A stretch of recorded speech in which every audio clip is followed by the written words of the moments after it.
Dear Kenyans, the violent build-up of state repression has brought us to this point. Kenya cries for a moral front to consolidate the incredible courage of the young people who have been demanding for a better country. They were exercising their guaranteed rights to assembly and freedom of speech as unarmed citizens. Sadly, yesterday many had their lives cut short with bullets, while others have been injured. Their lives had value. We condole and mourn with their families and friends and wish quick recovery to those still in the hospital. Many other Kenyans have had their property destroyed. This is unacceptable.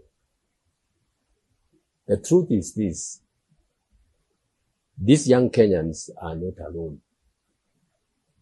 Their voices carry the pain of millions of Kenyans who are tired of where the country is heading. Kenyans are tired of the violence, the collapsing economy, the poor health care, and the failing education sector. A nation cannot stand when its people's backs are broken. This is not an intergenerational conflict, as others wish to frame it. Neither is it an ethnic or constitutional crisis requiring a referendum or yet another handshake. This is a failure of leadership, an institutional failure, and not a constitutional deficit. It is a failure that exposes the president's abdication of responsibility when his government oversees the weaponization of police and the military against unarmed Kenyans. We face a deep crisis. We are on the abyss of instability, but we do not have to give in to anarchy. We can prevent more bloodshed. We can prevent destruction of property. A moment like this calls upon us to write the next chapter of the history of our nation with the ink of moral fortitude.